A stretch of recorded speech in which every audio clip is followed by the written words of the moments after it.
ಪ್ರಿಯರೇ, ಇಂದಿನ ಶುಭ ಸಂದೇಶದ ಮೂಲಕ ಪ್ರಭು ಯೇಸು ಕ್ರಿಸ್ತರು ಕಾಣದೇ ಹೋದಂತಹ ಆಧ್ಯಾತ್ಮಿಕವಾಗಿ ಕಳೆದು ಹೋಗಿರುವಂತಹ ವ್ಯಕ್ತಿಗಳನ್ನು ಪ್ರಭು ಯೇಸು ಕ್ರಿಸ್ತರು ಖುದ್ದಾಗಿ ಭೇಟಿ ನೀಡಿ ಹುಡುಕಿ ಅವರನ್ನು ಕರೆತರುತ್ತಾರೆ ಎಂಬಂತಹ ಒಂದು ಸಂದೇಶವನ್ನು ನಮಗೆ ನೀಡುತ್ತಿದೆ. ಇಂದಿನ ಶುಭ ಸಂದೇಶದಲ್ಲಿ ಪ್ರಭು ಯೇಸು ಕ್ರಿಸ್ತರು ಕಾಣದೇ ಹೋದಂತಹ ಕುರಿಮರಿ ಹಾಗೂ ಕಾಣದೇ ಹೋದಂತಹ ನಾಣ್ಯದ ಸಾಮತಿಯನ್ನು ಹೇಳುವಾಗ ಒಂದು ವಿಷಯವನ್ನು ನಾವು ನೆನಪಿನಲ್ಲಿಟ್ಟುಕೊಳ್ಳಬೇಕು. ಕಾಣದೇ ಹೋದಂತಹ ಕುರಿಮರಿ ಕೊಟ್ಟಿಗೆಯ ಒಳಗೆ ಅಲ್ಲ, ಬದಲಾಗಿ ಹೊರಗಡೆ ಎಲ್ಲೋ ಕಳೆದು ಹೋಗಿರುತ್ತದೆ.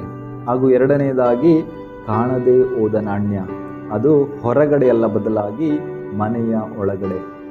ಒಂದು ಮನೆಯ ಒಳಗಡೆ ಕಳೆದು ಹೋದರೆ ಮತ್ತೊಂದು ಮನೆಯ ಹೊರಗಡೆ ಕಳೆದು ಹೋಗುತ್ತದೆ.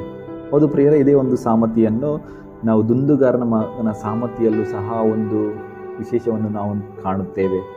ಮೊದಲನೆಯ ಮಗ ತನ್ನ ಮನೆಯ ಒಳಗೆ ಇದ್ದು ಆತ ಕಳೆದು ಹೋಗಿರುತ್ತಾನೆ. ಹಾಗೂ ಎರಡನೇದಾಗಿ ಕಿರಿಯ ಮಗನು ಹೊರಗಡೆಯಲ್ಲೋ ಕಳೆದು ಹೋಗಿರುತ್ತಾನೆ.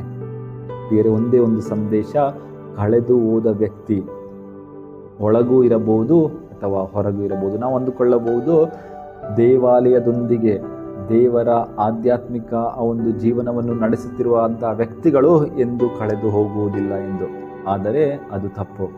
ದೇವರ ಬಳಿ ಇದ್ದು ದೇವರೊಡನೆ ನಡೆಯುತ್ತಿರುವಂತಹ ವ್ಯಕ್ತಿಗಳು ಸಹ ತಾವು ಅಹಂಕಾರದಿಂದ ಮೆರೆದರೆ ಅಥವಾ ತಾವೇ ಇತರಕ್ಕಿಂತ ಉತ್ತಮ ಎಂದು ಭಾವಿಸಿ ನಡೆದುಕೊಂಡು ಹೋಗುತ್ತಿದ್ದರೂ ಆ ರೀತಿ ನಡೆಯಬಾರದು. ಏಕೆಂದರೆ ಯಾರು ಯಾವಾಗ ಬೇಕಾದರೂ ಕಳೆದು ಹೋಗಬಹುದು. ಹಾಗೂ ಇನ್ನು ಹೊರಗೆ ಇರುವಂಥ ವ್ಯಕ್ತಿಗಳು ಇನ್ನೇನು ನಾಶ ಆಗಿ ಹೋಗಿಬಿಡುತ್ತಾರೆ, ಅವರಿಗೆ ಯಾವುದೇ ರೀತಿಯ ಮುಕ್ತಿ ಇಲ್ಲ ಎಂದು ಸಹ ನಾವು ಯೋಚಿಸಬಾರದು. ಬದಲಾಗಿ ಪ್ರಭು ಯೇಸು ಕ್ರಿಸ್ತರು ತಾವೇ ಖುದ್ದಾಗಿ ಅವರ ಹಿಂದೆ ಹೋಗಿ ಅವರನ್ನು ಹುಡುಕಿ ಮತ್ತೆ ಅವರು ಆ ಒಂದು ಕೊಠಡಿಗೆ ಕರೆತರುತ್ತಾರೆ. ಇದು ನಮ್ಮ ದೇವರ ವಿಶೇಷತೆ. ಆದ್ದರಿಂದ ಪ್ರಿಯರೇ, ನಾವು ಕುಗ್ಗುವುದು ಬೇಡ, ಹಿಗ್ಗುವುದು ಬೇಡ. ದೇವರ ಬಳಿ ಇದ್ದೇವೆ, ನಮ್ಮ ಪ್ರಾರ್ಥನಾ ಜೀವನ ಚೆನ್ನಾಗಿದೆ ಎಂದು ನಾವು ಇತರರನ್ನು ಕಡೆಗಣಿಸುವುದು ಬೇಡ.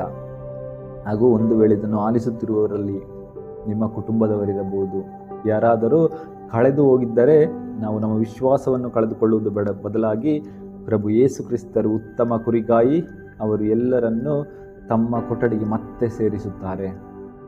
ಇದನ್ನು ಅರ್ಥ ಮಾಡಿಕೊಂಡು ಉತ್ತಮ ಪ್ರಾರ್ಥನಾ ಜೀವನವನ್ನು ನಡೆಸುತ್ತಾ ಇತರರಿಗೋಸ್ಕರವೂ ಸಹ ಪ್ರಾರ್ಥಿಸುತ್ತಾ ನಾವು ಮುಂದೆ ನಡೆಯೋಣ.